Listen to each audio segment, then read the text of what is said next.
Bien-aimés dans le Seigneur, nous vous saluons de partout où vous nous suivez et nous vous souhaitons la bienvenue une fois de plus à cette série d'enseignements sur votre chère émission Retour à l'Évangile de la grâce.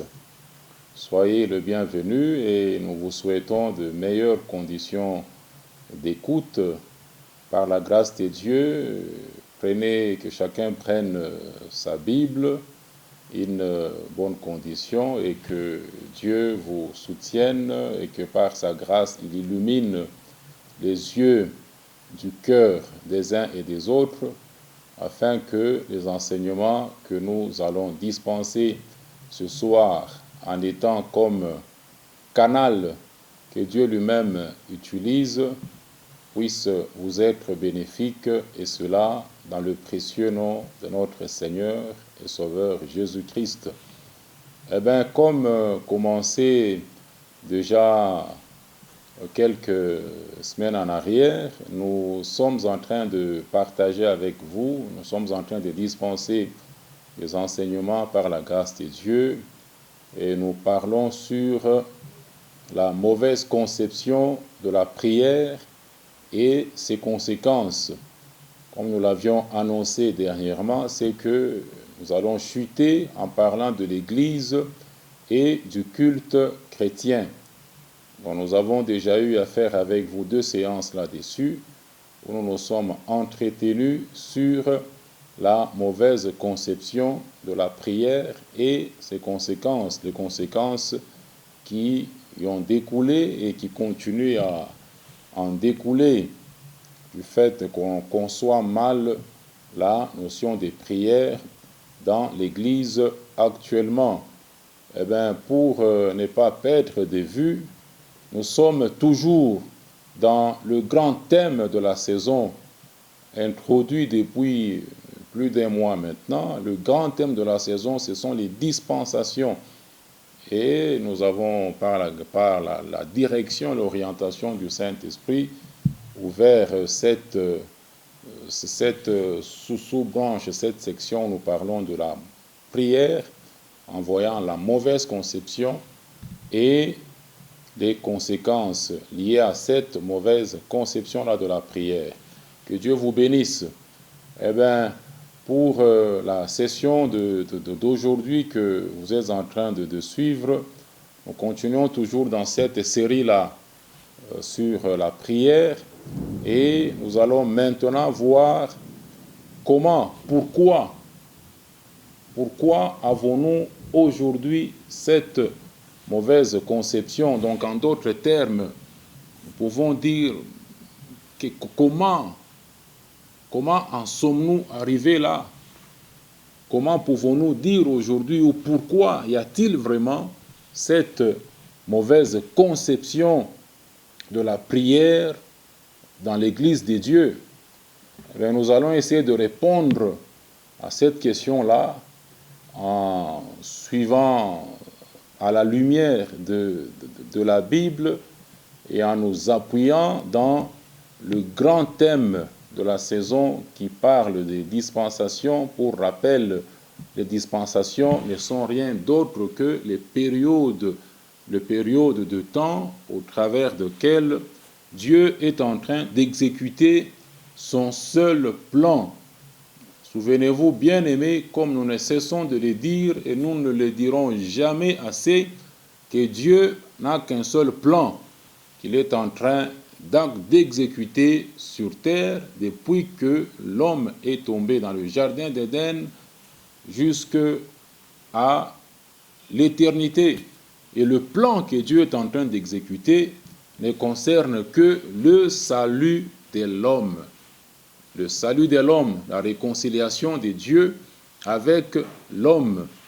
Et nous avons dit dernièrement, c'est que une fois que la dernière âme sera sauvée pendant cette dispensation de l'Église ou la période de l'Église, eh bien, l'enlèvement de l'Église aura bel et bien lieu. Alors, nous sommes toujours dans ce grand thème de dispensation où nous parlons de la mauvaise conception de la prière Et nous allons voir pourquoi avons-nous aujourd'hui cette mauvaise conception-là de la prière dans l'Église. Pourquoi avons-nous cette mauvaise conception de la prière?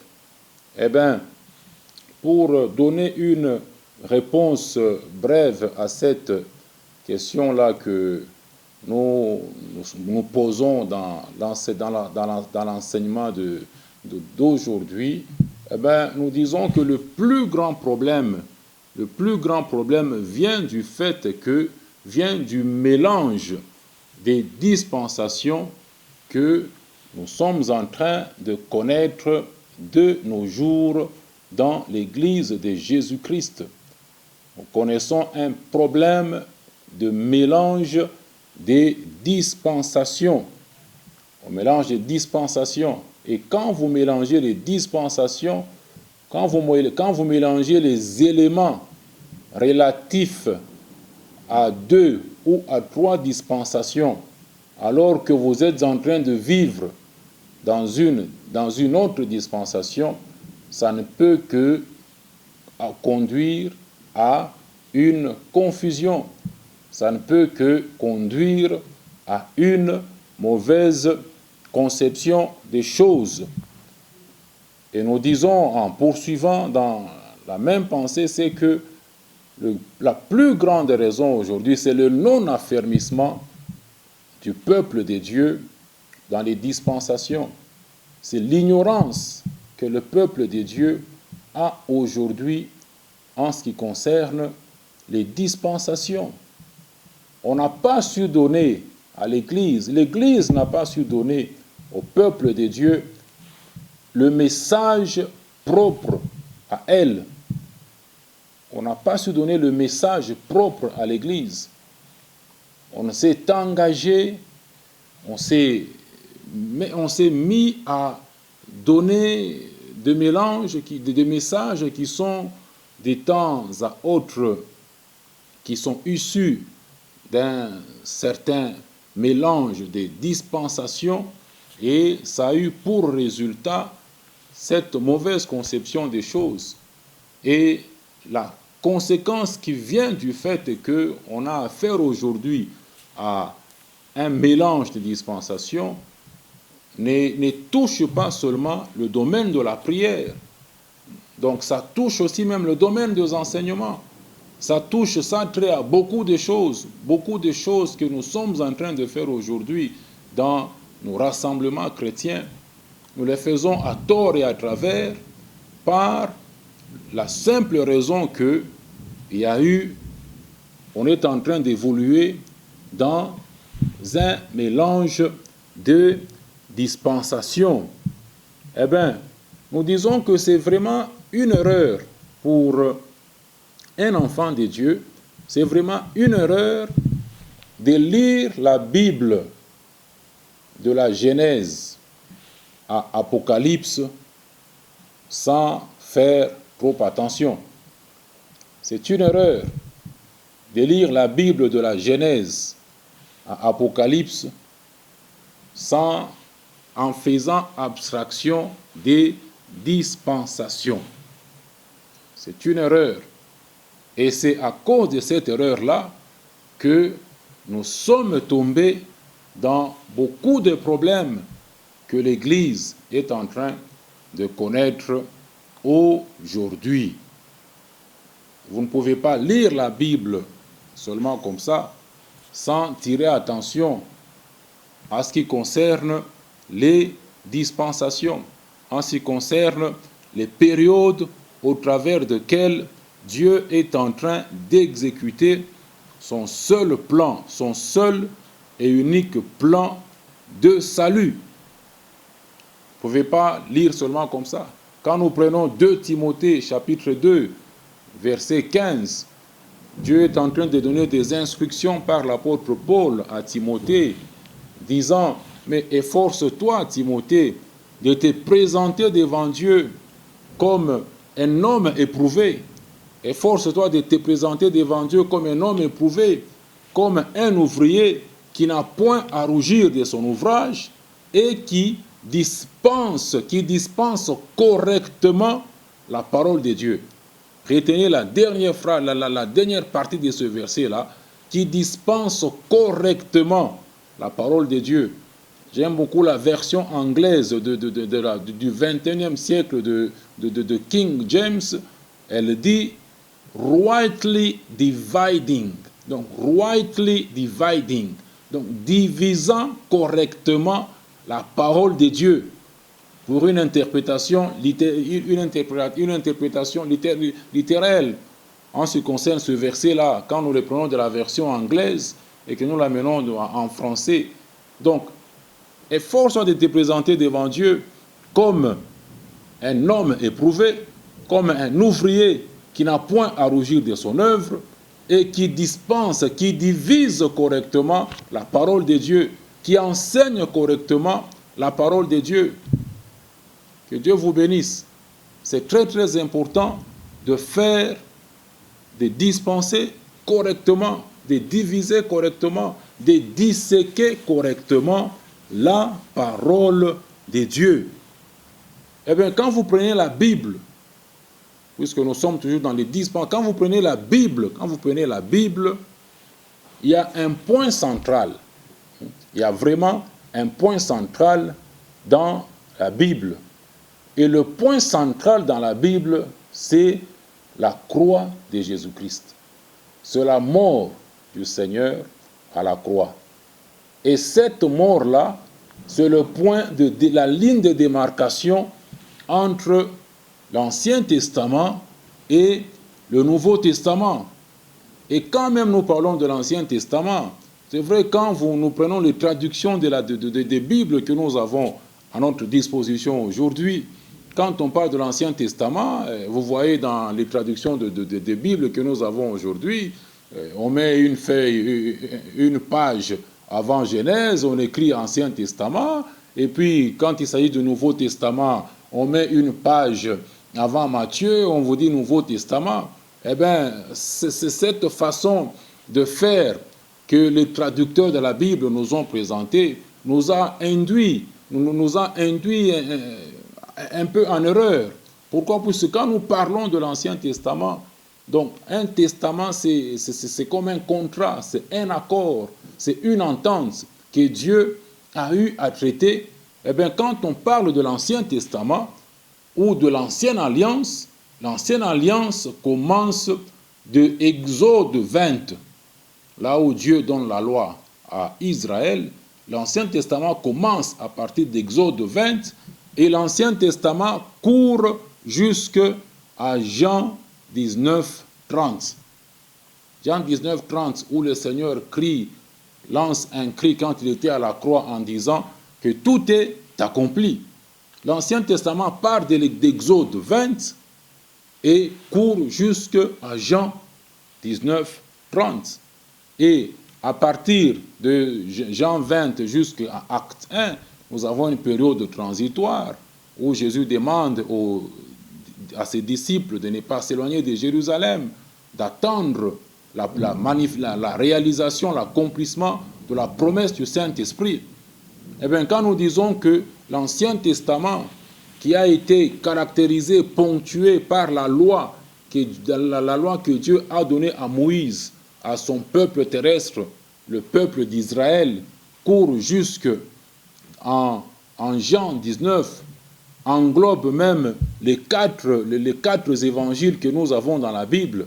Eh bien, pour quelqu'un, ça peut être une surprise. Bon, il peut se demander, mais comment ça? Mais comment est-ce dans la Bible on a mis le Nouveau Testament?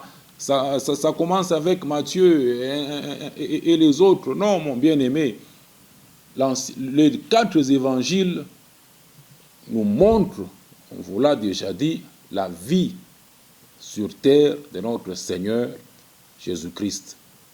Et cette vie-là, le Seigneur l'a passée complètement du début jusqu'à la fin sous la loi. Lisez Galates 4, on vous dit que quand les temps furent accomplis, le Seigneur est venu, il est né d'une femme et il est né aussi sous la loi. Jésus est né sous la loi. Et quand nous lisons dans Matthieu 5, verset 17, il vous dit, le Seigneur lui-même nous dit qu'il n'était pas venu pour abolir la loi, mais il est venu pour accomplir cette loi-là. Mais les gens disent, quelqu'un peut dire, mais comment vous pouvez enseigner de ne pas de faire abstraction de la loi, mais le Seigneur lui-même dit dans Matthieu qu'il n'était pas venu pour abolir la loi. Oui, il est venu pour l'accomplir, puisque pour votre information, personne n'a été à mesure d'accomplir la loi de Dieu. Personne excepté Jésus. Et pendant tout son séjour sur terre, même pas un iota, même pas un point de la loi ne devait disparaître.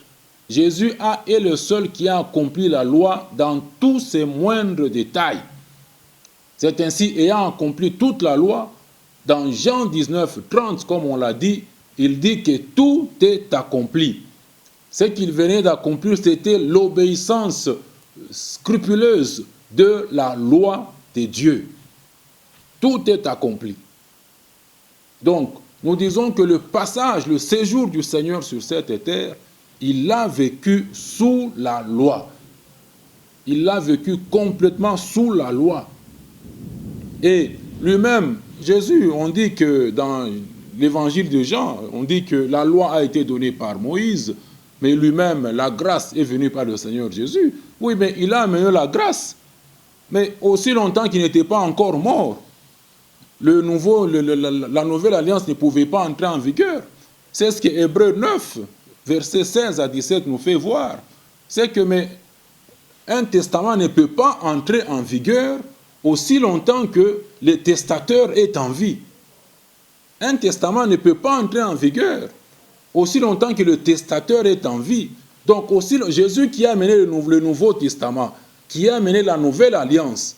Donc aussi longtemps qu'il était encore en vie sur cette terre, eh bien cette nouvelle alliance-là ne pouvait pas entrer en vigueur. Il a amené un nouveau contrat, une nouvelle alliance. Eh bien, aussi longtemps qu'il n'était pas mort, l'ancienne alliance, l'ancien contrat était toujours d'application. Puisque vous ne pouvez pas opérer, exercer sous deux contrats. Vous ne pouvez pas être un agent dans une entreprise, vous êtes engagé à contrat à durée indéterminée avec votre employeur, et puis vous avez un autre contrat officieux avec d'autres partenaires qui travaillent dans cette entreprise-là.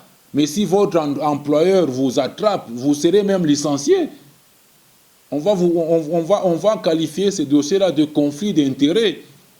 Donc, aussi longtemps que le Seigneur était sur cette terre, qu'il n'était pas encore mort, il a vécu 100% sous la loi. Il était soumis à la loi, il devait l'obéir dans tous les moindres détails. Et c'est à la croix, quand le Seigneur est mort et qu'il est ressuscité, qu'il a inauguré la nouvelle alliance, qu'il a inauguré le nouveau contrat. Donc la croix de Jésus-Christ, c'est le point central, le point de démarcation entre l'ancienne alliance et la nouvelle alliance. L'ancienne alliance, souvenez-vous encore que ça commence de Exode 20, quand Dieu donne la loi à Israël, et cette alliance court jusqu'à Jean 19, 30. Et la nouvelle alliance entre en vigueur lorsque le Saint-Esprit vient, le jour de la Pentecôte. La nouvelle alliance entre en vigueur et le temps, l'Église a commencé à partir de cette date-là. Donc, ne pas être à mesure de comprendre les choses de cette façon-là, ne pas être à mesure de comprendre les dispensations, de savoir faire la part des choses entre les dispensations, c'est ce qui a conduit à tous les désordres que nous vivons aujourd'hui dans les rassemblements chrétiens. Donc, à tout ce qu'il y a comme désordre que l'on vit aujourd'hui, la plus grande raison, c'est que les gens n'ont pas appris, n'ont pas été affermis dans les dispensations. Les gens n'ont pas été affermis, les gens sont restés ignorants pendant longtemps en matière de dispensation. Vous lisez la Bible comme un journal. de la Genèse à Apocalypse, sans faire attention, vous prenez des éléments là au hasard, en désordre. Vous enseignez aux chrétiens des choses là de la Genèse, de Deutéronome, Exode, en désordre, sans faire attention aux dispensations. Non, c'est ce qui crée des problèmes aujourd'hui dans l'Église. Les gens, par exemple, qui défendent la polygamie. Oh non, mais Abraham, non, notre père, n'est-ce pas, il avait plusieurs femmes. Toi, tu as vu quel Abraham était polygame où? Vous avez vu Abraham polygame où? Abraham avait sa femme Sarah. Quand sa femme, après des années d'attente, finit par lui proposer en disant, mais prends même ma servante ici, Agar. Mais sous la pression sous la pression de la femme, Abraham a fini par, il est allé avec la servante de Sarah. Mais après, Ismaël là, qui est né de cette relation-là, vous avez encore vu Abraham entretenir une relation avec Agar. Et quand Sarah finit par se lever pour dire chasse l'esclave et son enfant, ils ne vont pas hériter avec Isaac qui était déjà né. Vous avez vu Abraham résister? Dieu lui-même dit à Abraham, fais ce que ta femme te demande de faire. Et l'esclave a été chassé. Ce n'est qu'après la mort de Sarah que nous voyons encore Abraham prendre une autre femme qui est Toura. Abraham était polygame. Vous avez vu la polygamie d'Abraham. Oh non, mais n'est-ce pas, David, homme selon le cœur de Dieu, il avait plusieurs femmes dans 2 Samuel 12, 5 jusqu'à, je ne sais pas, 12, après le forfait que David venait de commettre en faisant tuer Uri, la femme, le mari de Bathsheba, dans les remontrances que Dieu faisait à David. Il lui a dit, mais je t'ai donné les femmes de ton maître. Et à la fin, il finit par dire, mais si tu avais demandé, j'aurais encore ajouté. Mais qui vous a dit que Dieu a dit, ce j'aurais encore ajouté et avait à voir avec les femmes? Non. Dieu a listé les avantages qu'il avait fait à David. Il a dit, je t'ai établi roi sur la maison de Juda et d'Israël. Je t'ai établi maître sur la maison de Saül. Il a listé les avantages que Dieu qu'il avait fait à David. Et en lui disant même que si ces avantages n'auraient pas été suffisants, j'aurais encore ajouté les avantages. Mais Dieu ne lui a pas dit que si les femmes n'étaient pas suffisantes, j'allais encore ajouter les femmes. Mais on prend des histoires au hasard. Et vous oubliez même que David, là, c'était un roi. Quand nous rentrons avec vous en Israël, c'est que seuls les rois, le roi pouvait avoir plus d'une femme. Mais les sacrificateurs n'avaient droit qu'à une seule femme. Mais vous, chrétiens, aujourd'hui, vous n'êtes pas des rois. Vous, chrétiens, vous êtes des sacrificateurs. Christ a fait de nous un royaume de sacrificateurs, un royaume de prêtres pour Dieu. Vous êtes des sacrificateurs, vous n'êtes pas des rois. Quand on parle de la sacrificature royale, donc dans la version français courant, donc quand on parle de la sacrificature royale, la Bible nous qualifie en version du français courant que nous sommes les prêtres du roi. La sacrificature royale a trait au témoignage que le peuple de Dieu, est appelé à faire dans le monde entier. Ça n'a rien à voir avec la royauté. Les chrétiens sont des sacrificateurs, ils ne sont pas des rois. Et en tant que sacrificateurs, vous n'avez droit qu'à une seule femme. Que Dieu vous bénisse. Donc il ne faut pas prendre les histoires en désordre. Abraham, la période que Abraham a vécue, il n'y avait même pas de loi. Il n'y avait pas de loi là, à la période d'Abraham. Les forfaits là que les Abraham ont fait, les forfaits que les Isaac, les Jacob là ont fait, et le menteur, en mentant en désordre Jacob là, même Abraham en mentant concernant sa femme, mais si c'était sous la loi, mais ils auraient été lapidés. Ces gens-là auraient été lapidés. Donc leur période, la période où Abraham, Isaac, Jacob ont vécu, il n'y avait pas de loi. Donc vous ne pouvez pas mélanger les éléments comme ça. Vous prenez les histoires au hasard, en désordre. Les histoires que vous ne discernez même pas le temps, les périodes où ces choses-là, où Dieu a fait ces choses-là avec son peuple. Bien-aimés, nous devons être affermis, être enseignés sur les dispensations.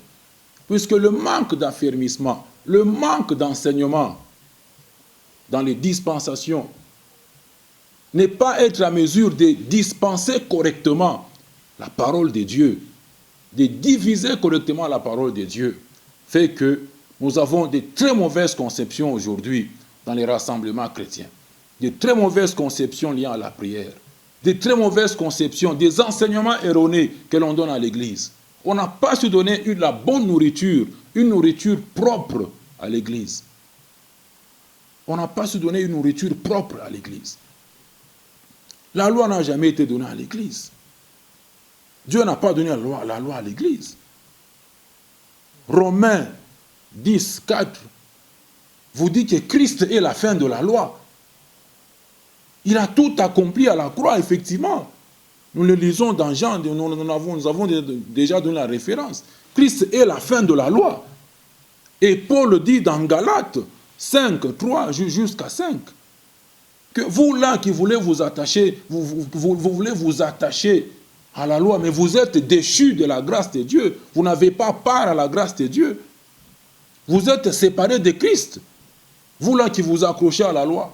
Et quand nous disons que Christ, quand la parole de Dieu déclare que Christ est la fin de la loi, c'est toute la loi que Dieu a donnée aux Juifs. Toute cette loi-là, Christ a accompli toute cette loi-là.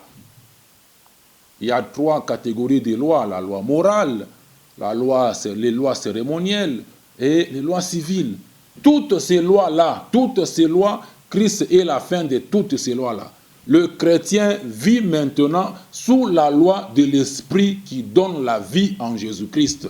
Le chrétien vit sous la loi de l'Esprit de Dieu. L'Esprit de Dieu vient habiter dans le croyant et c'est par l'Esprit de Dieu que le croyant vit. Le point central dans la Bible, c'est la croix de Jésus. Avant la croix, avant la mort de Jésus à la croix, beaucoup de choses étaient valables.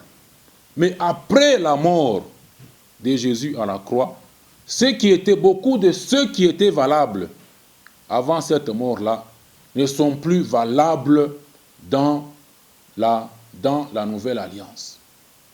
Ne sont plus valables dans la nouvelle alliance que Jésus a amenée et dans laquelle l'Église est. L'Église n'a rien à voir avec la loi de Moïse, la loi que Dieu a donnée à Israël par Moïse. L'Église n'a rien à voir avec ça. On va lire avec vous Romains 9. Quand on lit avec vous Romains 9, quand Paul donne les avantages liés au peuple juif, aux Israélites, il dit, mais qui sont Israélites? À qui appartient l'adoption? L'adoption, c'est l'affaire des Juifs. Et la gloire, à qui appartiennent les alliances? Et la loi et le culte. Donc, ce sont leurs affaires. Ce sont des affaires que Dieu avait données, avait traitées avec son peuple terrestre qu'il s'était choisi dans sa souveraineté, les Juifs, Israël terrestre. Mais vous aujourd'hui, je ne sais pas, mais j'ai plein l'Église aujourd'hui, j'ai plein les chrétiens aujourd'hui. Des choses qui ne vous ont jamais été données, je ne sais pas par quelle magie, par quelle formule, vous avez réussi à vous approprier ces choses-là. Donc, et ça nous crée des problèmes aujourd'hui, ça nous crée des confusions. Donc nous disions qu'avant la croix de Jésus, beaucoup de choses étaient valables. Et après la croix de Jésus, après la mort de Jésus, beaucoup de choses ne sont plus valables. Nous allons donner quelques exemples des choses, de la façon dont les choses se faisaient avant la mort de Jésus et de la façon dont les choses se font maintenant après la mort de Jésus. Quand nous prenons par exemple ce qui a trait au salut Quand vous prenez là, par exemple la référence de Marc 10, verset 17 jusqu'à 21, nous connaissons toute cette histoire de ce jeune homme riche qui vient se jeter aux pieds de Jésus, lui disant, bon maître, que dois-je faire pour hériter la vie éternelle? Mais quand vous poursuivez la lecture, Jésus lui énumère un bon nombre de commandements auxquels le monsieur devait obéir. Mais qu'est-ce que le jeune homme répond? Mais j'obéis à tous ces commandements dès mon enfance. Jésus le regarda et il l'aima. Mais il lui dit enfin qu'une chose te manque. Mais quand le jeune homme entend la chose qui lui manquait, là, le Seigneur lui dit, mais va et vends tout ce que tu as, distribue l'argent aux pauvres, et puis suis-moi. Et puis suis-moi, nous partirons. Mais quand le jeune homme riche a entendu ça, il était triste, puisqu'on lui demandait d'aller vendre tout ce qu'il avait, de distribuer aux pauvres, et puis de suivre Jésus. Lui qui venait demander au Seigneur qu'est-ce qu'il pouvait faire pour hériter de la vie éternelle. Et le Seigneur lui donne toutes ces conditions là-bas. Ça, ce sont les dispositions d'avant la mort à la croix. Mais cette même question, quand vous allez dans les Actes des Apôtres 16, verset 31, où ces geôliers, quand Paul et Silas étaient emprisonnés, et où ces geôliers voulaient se pendre, pensant que Paul et Silas avaient fui. Mais ces derniers crièrent en lui disant, ne te fais pas du mal, nous sommes là. Mais le gars, stupéfait par le miracle qu'il était en train de vivre, il dit, mais que ferais-je pour croire? Que ferais-je pour être sauvé? Mais l'apôtre Paul lui dit, crois au Seigneur Jésus, tu seras sauvé, toi et toute ta maison. Donc vous voyez, à la même question relative au salut, avant la mort de Jésus à la croix, Jésus donne une certaine réponse. Mais après la mort à la croix, c'est crois au Seigneur Jésus, tu seras sauvé, toi et toute ta maison. Donc il y a des choses qui se faisaient autrement avant la mort à la croix, et après la mort, les choses ont complètement changé. La liste est tellement longue. On peut même voir, même en ce qui concerne le sacerdoce, avant la mort à la croix. Avant la mort à la croix, nous le savons très bien, le sacerdoce, en ce qui concerne le service de Dieu dans le temple ou dans le tabernacle pendant que le peuple était encore dans le désert, c'était un privilège d'une seule tribu, la tribu des Lévites. Il n'y avait que eux qui avaient droit au sacerdoce, qui avaient droit à servir Dieu et qui servaient de liaison entre Dieu et le reste du peuple. Et cette lignée-là de Lévites, il y avait aussi un souverain sacrificateur. Et cette sacrificature-là, selon la lignée des enfants de Lévi, c'était une sacrificature transmissible. Donc, quand le souverain sacrificateur mourait, donc son poste, son titre passait à quelqu'un d'autre de la famille d'Aaron. Donc, une seule tribu avait le privilège de servir Dieu, d'exercer au sacerdoce. Et il y avait un souverain sacrificateur, et toute cette sacrificature-là, c'est lévitique, c'était une sacrificature transmissible. Quand quelqu'un mourait, eh bien, l'autre, c'est celui qui était éligible, prenait la place.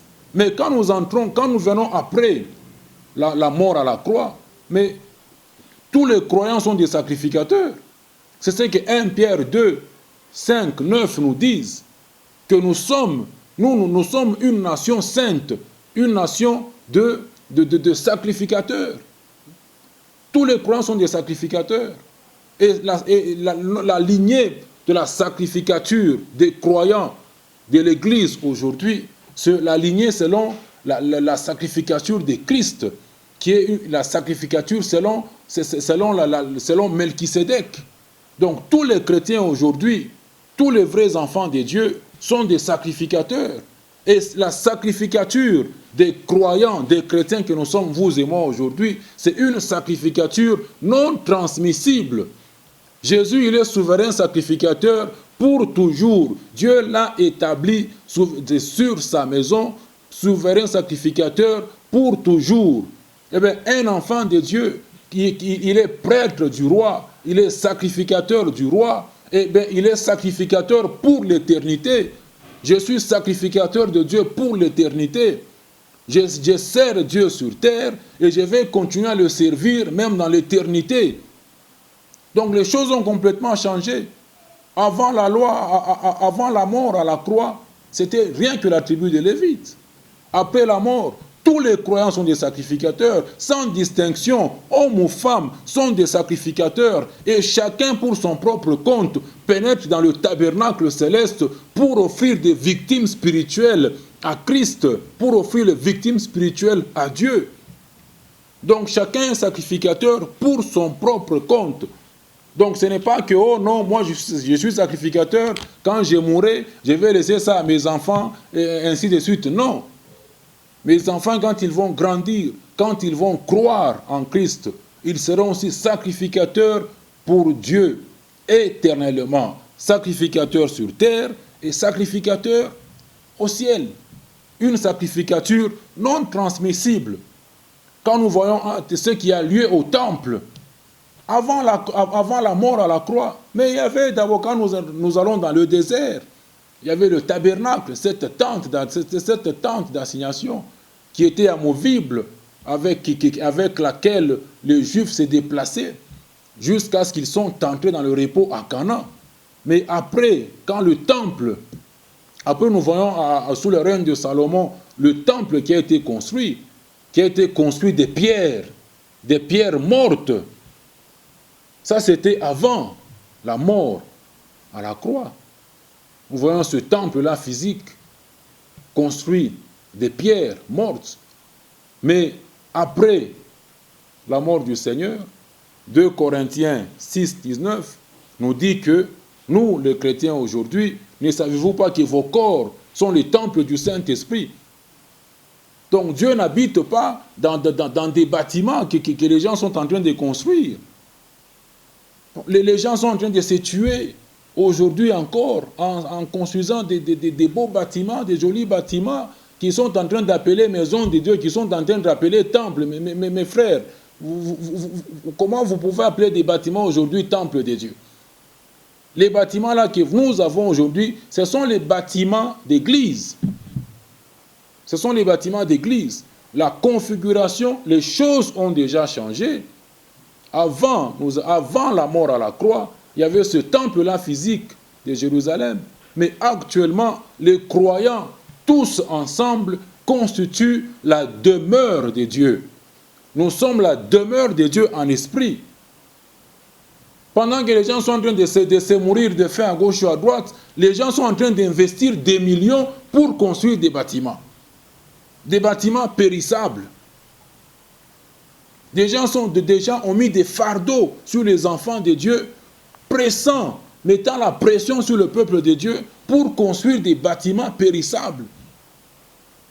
Et ils confondent ces bâtiments-là, ils appellent ces bâtiments-là des sanctuaires. Mais non, mon frère, ce sont des erreurs que nous sommes en train de commettre encore aujourd'hui. Nous sommes aujourd'hui, nous les chrétiens, l'habitation de Dieu en esprit. Nous sommes des pierres vivantes. Et à chaque fois qu'une âme est convertie à Christ, c'est une pierre que le Seigneur pose à l'édifice qui est son Église, qu'il est en train qui continue de bâtir. Donc on confond ces choses-là. Avant la mort à la croix, beaucoup de choses étaient valables. Mais après la mort, mes bien-aimés, après la mort de Jésus à la croix, beaucoup de choses ont changé. Ce qui était valable avant n'est plus valable après la mort. Mais ne pas comprendre ces choses-là de la sorte, c'est ce qui amène toutes ces mauvaises conceptions, même dans les enseignements, même dans la prière, sur lesquelles nous sommes en train de parler depuis un certain temps. Nous devons revenir au vrai message de l'Église. Nous devons revenir au vrai message propre à l'Église. Beaucoup de choses ne sont plus valables. Même en rapport avec les offrandes, beaucoup de choses ne sont plus valables. En rapport avec les offrandes. Avant la croix là-bas, dans la loi que Dieu a donnée à Israël, chaque jour, il devait faire des sacrifices. Il devait offrir chaque jour, chaque matin, chaque soir. Il y avait des sacrifices qu'ils offraient quotidiennement, des sacrifices qu'ils offraient chaque hebdomadairement, chaque sabbat, sabbat après sabbat, des sacrifices mensuels, des sacrifices annuels que les Juifs étaient appelés à offrir à l'Éternel. Mais quand Jésus est venu, il a offert son corps et son sang, une fois pour toutes, et il est assis à la droite de Dieu le Père. Il a fait le boulot. Donc aujourd'hui, je n'ai pas besoin de donner à Dieu des choses pour que Dieu m'agrée. Non. Je m'agrée quand je m'approche de Dieu, je m'approche de Dieu dans le nom de Jésus. Je m'approche en Christ de Dieu. Et Dieu ne nous voit, mes bien-aimés, vous et moi, rien qu'en Christ. Dieu ne nous voit pas en dehors de Christ. En dehors de Christ, vous n'avez absolument rien. En dehors de Christ, vous ne pouvez rien recevoir de la part de Dieu. Dieu ne vous voit, vous et moi, qu'en Christ et en Christ seulement. Beaucoup de choses ne sont plus valables. Les hôtels, les chrétiens sont en train de construire les hôtels aujourd'hui. Mais c'est compliqué. Les chrétiens construisent les hôtels aujourd'hui. En matière d'onction, avant la mort à la croix, je vous l'ai déjà dit, en Israël, rien que 3 catégories avaient droit à l'onction, dont les rois, les sacrificateurs et les prophètes. Il n'y a que ces 3 catégories-là qui avaient droit à l'onction. Mais le reste du peuple n'avait pas droit à l'onction, il n'avait pas l'onction. C'est ainsi qu'il dépendait de ces 3 catégories-là de gens. Mais en ce qui concerne l'onction, en ce qui concerne un croyant aujourd'hui, après la mort à la croix, quelqu'un qui reçoit Christ dans sa vie, le Saint-Esprit vient habiter dans cette personne-là. Eh bien, le Saint-Esprit ne vient pas à moitié. Il ne laisse pas l'onction au ciel, il ne laisse pas le don, je ne sais pas, dans une autre province, et puis il vient d'abord se promener en toi. Non, il vient avec tout le paquet, il vient avec l'onction. Et l'onction qui a cette capacité surnaturelle de nous rendre capables de bien accomplir la tâche, les tâches que Dieu nous donne. Et le Saint-Esprit manifeste cette onction en tout un chacun d'entre nous, selon le besoin, quand c'est nécessaire. Il manifeste ça. Mais c'est étonnant, les gens sont en train de se oindre aujourd'hui.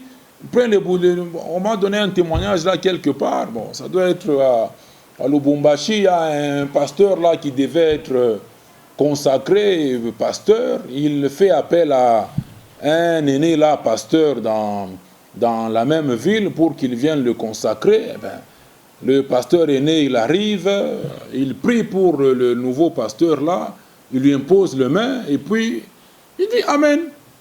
Mais le pasteur là pour qui on priait, mais il disait, mais et l'huile, ça mafuta. Mais le pasteur là aîné lui dit, mafuta, uku malari pour que nous pakale mafuta. Il dit, mais mafuta, vous voyez, vous prenez des histoires qui n'ont plus leur raison d'être dans la nouvelle alliance et vous appliquez des rituels qui n'ont pas de sens à l'église. Vous, on vous a dit que c'est quand vous mettez aujourd'hui l'huile sur la tête de quelqu'un que la personne sera ointe. Où est-ce que vous avez lu ça dans la nouvelle alliance? Où est-ce que vous avez vu Paul être oint d'huile? Banabeba kanchupa ya mafuta, banamwangia Paul pa kichwa, asema wende sasa unakuya apôtre. Ou bien on a fait ça pour Pierre, ou bien pour tous les autres apôtres là-bas.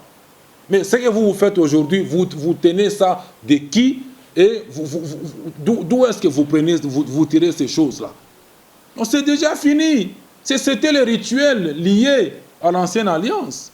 Actuellement, quand quelqu'un croit en Christ, mais le Saint-Esprit habite dans cette personne là-bas. Le Saint-Esprit vient, l'onction est liée à la personne du Saint-Esprit. Vous êtes loin, mon frère et ma soeur. Vous n'avez pas besoin qu'on vous mette l'huile sur la tête. Les gens peuvent vous mettre leur huile là par formalité. Mais si le Saint-Esprit, si le Dieu ne vous a jamais destiné à la tâche pour laquelle on vous met même cette huile là sur la tête, mais ça ne va rien faire. Ça ne va rien faire. Tout ce que nous vivons aujourd'hui dans l'église de Jésus, c'est du judaïsme. On a judaïsé le christianisme. On a judaïsé le christianisme. Le légalisme est à fond dans l'église aujourd'hui. Même en ce qui concerne le nom, les gens s'approchent encore aujourd'hui de Dieu au nom de son pasteur, au nom du pasteur tel, au nom du bishop tel, le Dieu de tel. Mais bien aimés, ce sont des erreurs. Ce sont des erreurs.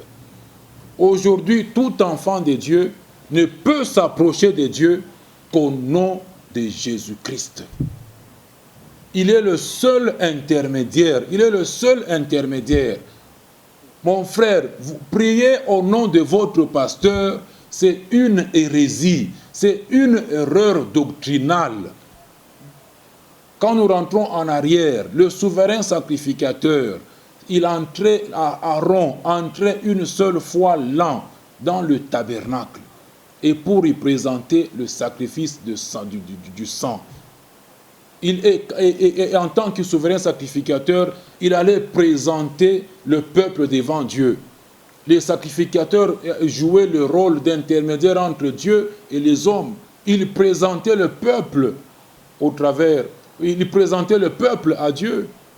Mais Jésus, quand il est venu, il est entré une seule fois pour toutes. Il nous présente auprès de Dieu. C'est ainsi qu'il est écrit qu'il est assis à la droite du Père, intercédant 24 heures sur 24 en notre faveur. Il nous présente auprès de Dieu. Eh bien, quand je m'approche de Dieu, je m'approche au nom de Jésus. Je ne peux pas m'approcher au nom de quelqu'un d'autre. Toute prière que vous faites dans la dispensation actuelle, au nom de votre pasteur, c'est une prière que Dieu n'écoute pas, c'est une prière que Dieu n'exaucera jamais, mes bien-aimés. C'est une hérésie, une erreur doctrinale de prier encore aujourd'hui au nom du Dieu de tel. C'est renier même la foi. C'est renier la doctrine biblique. Il n'y a qu'un seul intermédiaire aujourd'hui entre Dieu et les hommes. Tous les chrétiens sont des sacrificateurs. Chacun peut s'avancer librement auprès de Dieu au nom de Christ. C'est en Christ, mes bien-aimés, que Dieu vous voit, que Dieu nous voit, vous et moi. En dehors de Christ, nous ne sommes que des pauvres pécheurs en dehors de Christ. En dehors de Christ, nous sommes vraiment séparés de Dieu. Nous n'avons rien, droit à rien en dehors de Christ. C'est quand nous nous approchons au nom de Christ que Dieu nous accepte.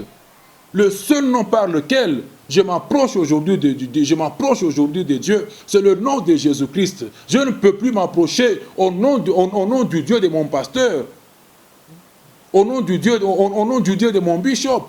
C'est une hérésie, mes bien-aimés. Nous devons arrêter avec ces choses-là. Le seul nom dans lequel nous sommes sauvés aujourd'hui, le seul nom par lequel nous nous approchons de Dieu, c'est le nom de Jésus-Christ et Jésus-Christ seul. Dieu vous bénisse. Nous sommes en train de terminer, donc, en disant que ce n'est pas faire cette différence des choses entre ce qui se faisait avant la mort de Jésus à la croix et après la mort, crée tous les désordres que nous avons aujourd'hui dans l'Église. Crée tous les désordres, qu'on le veuille ou pas. Le judaïsme est là. Le légalisme est là aujourd'hui dans l'Église.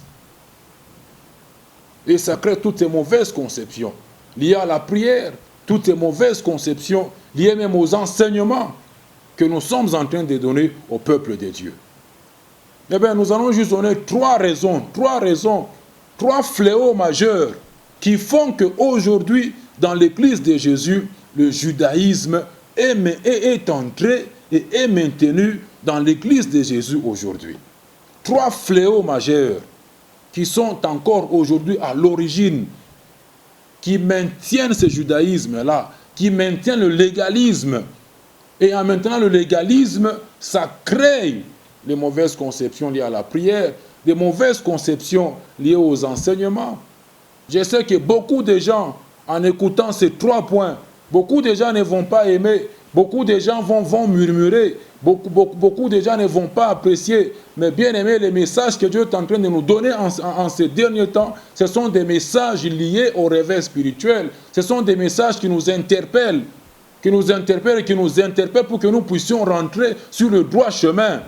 Nous ne sommes pas là pour avoir une cote de popularité auprès de vous. Nous ne sommes pas là pour être applaudis par vous. Nous sommes là pour faire l'œuvre de Dieu afin que le ciel lui applaudisse. Alors nous ne devons pas être là, nous ne devons pas garder la vérité captive. Il y a des fléaux que l'Église connaît aujourd'hui. Et par la grâce de Dieu, nous allons dénoncer ces fléaux là-bas, afin que Dieu puisse ramener encore le résidu, qu'il puisse amener encore le reste à lui. Ceux qu'il peut encore sauver, qu'il les ramène sur le droit chemin. Les histoires ne peuvent pas continuer comme ça. Le premier fléau, comme on le disait, c'est le fléau de père spirituel. Père spirituel. Cette histoire de père spirituel. Mais c'est un problème. C'est un problème aujourd'hui dans l'Église. Tout le monde, père spirituel, père spirituel. Et bien aimé, Paul dit dans Colossiens 3,17, tout ce que vous faites, en parole, en action, faites tout au nom de Jésus.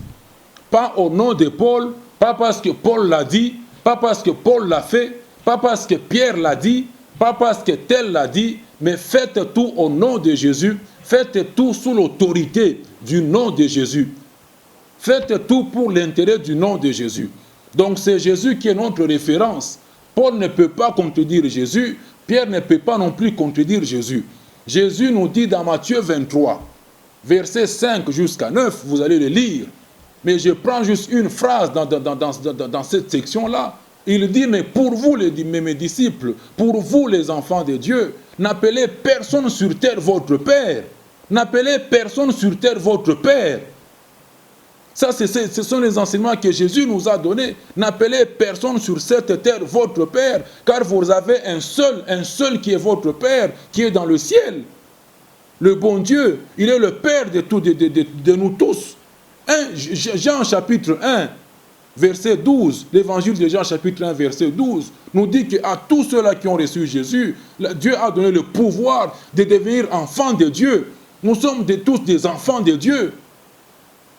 Tous. Si vous avez, quel que soit votre âge physique, quand vous recevez Christ, vous êtes un enfant de Dieu. Vous êtes un enfant de Dieu et votre Père. Dans Matthieu 23, il vous dit, n'appelez personne votre Père sur cette terre. Mais quand vous allez dans 2 Corinthiens, chapitre 6, verset 18, mais la Bible dit, je serai pour vous votre Père, et vous serez pour moi des fils et des filles. Mais bien aimés, Dieu dit qu'il est notre Père. Vous aussi, vous dites que vous êtes nos pères spirituels. Mais finalement, on fait comment là? On fait comment? C'est Dieu le Père ou c'est vous le Père? Qui est finalement le Père? Qui est finalement le Père? Donc ces fléaux-là maintiennent les gens dans la captivité. Les gens ne peuvent pas bouger. Les gens ne peuvent pas donner les orientations que le Saint-Esprit peut aussi donner. Puisque le même Saint-Esprit-là que vous avez en vous, c'est le même Saint-Esprit que tous les croyants ont. Et le Saint-Esprit peut orienter, peut diriger comme il veut.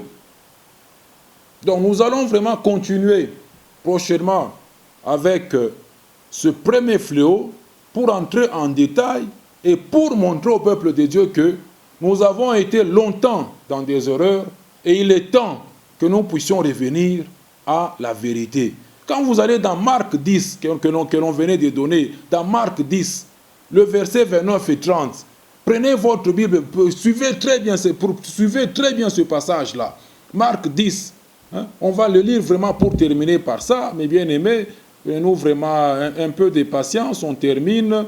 Marc 10, verset 29, Jésus répondit à Pierre qui venait de lui dire, quand le jeune homme riche là venait de partir, mais nous qui avons tout laissé, nous avons tout abandonné pour te suivre. Qu'est-ce que Jésus répond? Jésus répond en disant, je vous le dis en vérité, il n'est personne qui ayant quitté à cause de moi et à cause de la bonne nouvelle, sa maison ou ses frères ou ses sœurs ou sa mère, ou son père. Et vous voyez bien, il dit ou son père, ou ses enfants, ou ses terres, ne reçoivent au centuple présentement, dans ce siècle-ci, des maisons. On commence à citer les mêmes choses. Dans le siècle-ci, ils reçoivent des maisons, des frères. Ils reçoivent dans ce siècle-ci, suivez très bien, des maisons, des frères, des sœurs, des mères, des enfants et des terres. Jésus n'a pas repris père. Vous comprenez, mes bien-aimés? Jésus n'a pas repris le mot père, n'a pas repris père. Ça signifie que tout celui qui croit en Christ, tout celui qui vient en Christ a un et un seul Père, qui est Dieu dans les cieux. Les gens ne peuvent plus bouger aujourd'hui dans les assemblées. Oh, papa Chiasema, oh, papa Resema Ivi. Les gens sont devenus esclaves des gens aujourd'hui. Les gens, vous préférez obéir plus aux hommes qu'obéir aux instructions que Dieu vous donne au travers de sa parole. Vous préférez vous accrocher au poste que les gens vous donnent dans leurs assemblées aux dépens des instructions que Dieu vous donne dans sa parole. Jugez de vous-même, les apôtres ont dit au Sanhédrin, jugez de vous-même s'il est bon d'obéir à Dieu plutôt qu'aux hommes. S'il est bon qu'on puisse vous obéir, vous les hommes, plutôt qu'aux hommes, qu'on vous obéisse, vous, plutôt qu'à Dieu. Dieu, il dit qu'il est notre Père. 2 Corinthiens 6, 18. Vous dites que vous êtes aussi notre Père, mais finalement, on fait comment? On fait comment? Dites-moi, on fait comment? On va faire comment? Que Dieu vous bénisse. Restez bénis. Nous vous fixons rendez-vous à la prochaine pour la suite de ces enseignements. Nous allons continuer à partir toujours de ce premier fléau qui maintient le légalisme, la loi, le judaïsme dans les églises aujourd'hui. Et nous allons continuer avec le deuxième et le troisième fléau pour attaquer les autres points, toujours dans cette section où nous sommes en train de traiter de la mauvaise conception liée à la prière et les conséquences qui en découlent en chutant par l'Église et le culte chrétien. Que Dieu vous bénisse au nom de Jésus. Amen.